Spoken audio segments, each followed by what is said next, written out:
Now let's talk about features of a relational database management system. Some of the features of a relational database management system are that it can store a lot of data. These data can be accessed through SQL code. Data can be entered, retrieved, deleted, and edited. In ArcGIS, you do this through either a field calculator or an edit session. You can also put security features like passwords and encryption and user accounts on your database. This allows for only certain users to, say, view and not edit, or not even view. You can save a list of your edits through a process called versioning, where you can go back to different versions of your data set if something was messed up. This allows for ease of editing through subtypes and domains. Finally, table headings should be consistent so that you can allow for joins, which we'll talk about later. So what are subtypes and domains? One way to reduce errors when you're entering data is to use subtypes and domains. These allow for ease of use for inputting data and avoiding errors. You can limit the types of data in your inputs. In this graphic from Esri at the top, we have two different feature classes, streets and power poles. Remember that feature classes are what layers are called in ArcGIS geodatabase format. These two layers allow us to input data into our attribute table.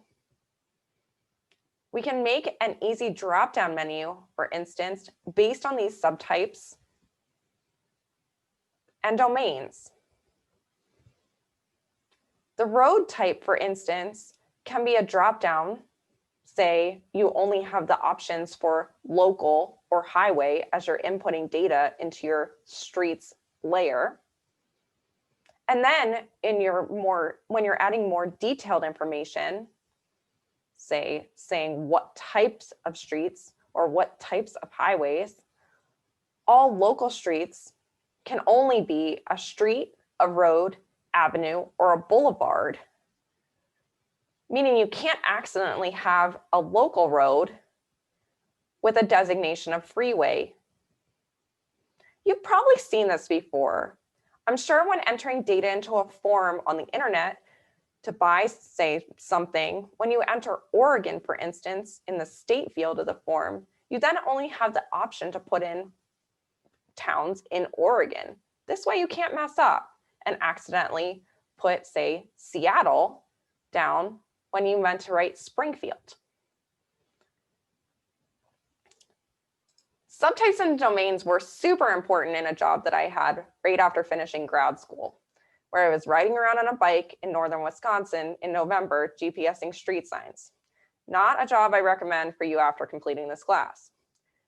On these highly accurate GPS devices, it was really hard to input data accurately because the buttons were really small, and unlike cell phones today, it didn't have a very responsive touchscreen. We needed to input things like the color of the sign and the words on the sign. With subtypes and domains, we made it so that once you entered the type of sign it was, say a stop sign, a street name sign, or a parking sign, you then only had options for the words that could possibly fit on those types of signs.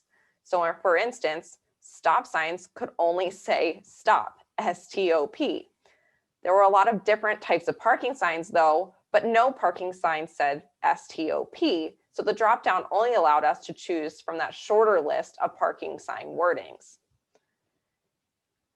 If you're setting up a database where a lot of people are editing, say inputting street signs, I was managing a group of 4 of us, you want to make sure that you use subtypes and domains to make it easier for them to not mess up.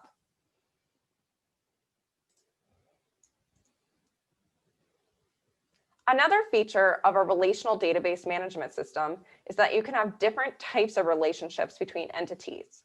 For instance, you can have one-to-one relationships. This means that there's only one data value, which is unique to each entity. For instance, your student ID number is a one-to-one relationship with you, no one else has your same ID number. Same goes for things like social security numbers. A one-to-many entity relationship might be things like a teacher and their list of students, or a person to the books they have checked out from the library. Different people can't have checked out the same books at the same time. So that's a one, you, to many, all the books you have checked out relationship. Finally, you can also have a many-to-many relationship. An example of this would be all the professors and all the students at UO. We have lots of different relationships with each other. Or all of the grocery stores in Eugene to all of the products they sell. This starts to sound pretty complicated. While traditional relational database management systems are great for a lot of things, they aren't great for everything.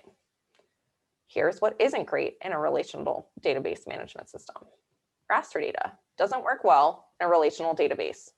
In ArcGIS, this gets stored in a little bit of a different way, although it's still kind of stored in the geodatabase. Don't worry about this too much, but generally, most raster data doesn't have a table. Things like long, messy text, like books or other prose, doesn't work well in a database, right? It's not organized like that. Images, which are a form of raster, also don't work well. And then finally, origin, destination, or network data doesn't work well in a traditional relational database management system. This image here on the right is an example of an origin destination matrix. Here we have all of the stations on the left and all of those same stations on the right.